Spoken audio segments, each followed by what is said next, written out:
So at address position, you could see previously the weight was definitely back on your heels, hips were sort of tucked under, and your back sort of creating quite a curve there and a spine.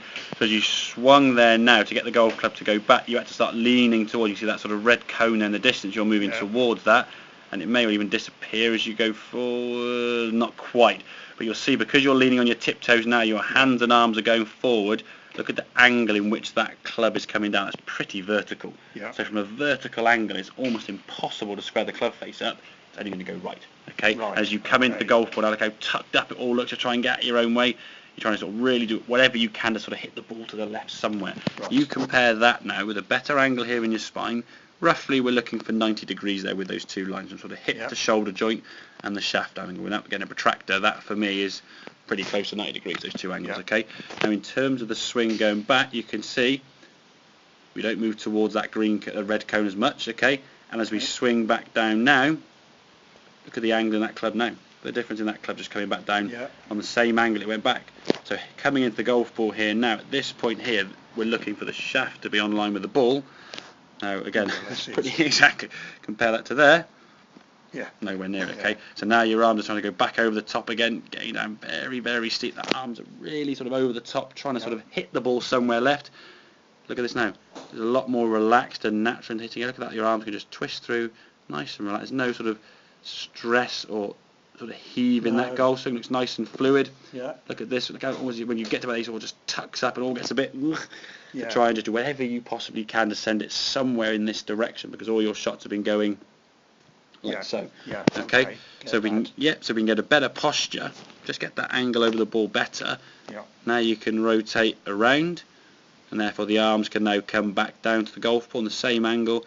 Information we give the ball. I mean, that there's a strike wise. I mean, that's beautiful. Ball fizzing off straight to target, and we can rotate through now without any balance being lost either way. Sometimes because your weight was back on your heels, as you swung the golf club, okay, you would start off too much back here in the setup.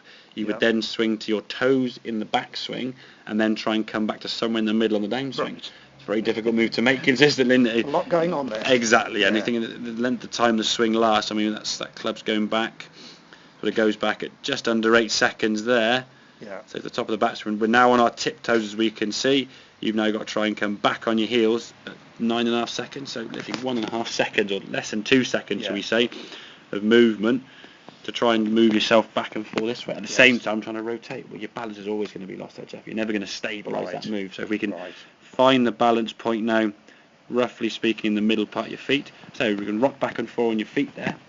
Get yourself in the right position, and you can do that without moving your spine, which if we can do, we'll know the balance is correct. Okay, we can't move the body as well, because that's obviously changing your balance point. We're trying to find the angle your top half is in, and the weight now should be in the middle. So it's actually being in a almost perfect balance position before you hit the ball. And that's why I say before the club even starts moving, I think it's 90% of the shot. Okay, deciding what club to use, deciding on where you want to go, what shot you're going to play, how we're going to set up to that shot. And then from there, we just turn and swish. That's kind of it, really. Think less, really. Just get the body swinging around your spine there. You can see maintaining yourself on that green line, so the 3-ish centre part of your chest. We can return back. Lovely shot, and right the way through to a good full finish. Okay, so have a couple more then with that posture. Mirror's going to help, but I would say try to make sure, Jeff, you create the spine angle and then look there. Don't sort of look in the mirror and start trying to shuffle around to find it. Make the setup without the mirror help, and then check it. So the mirror's more of a check rather than a help, if that makes sense, yeah?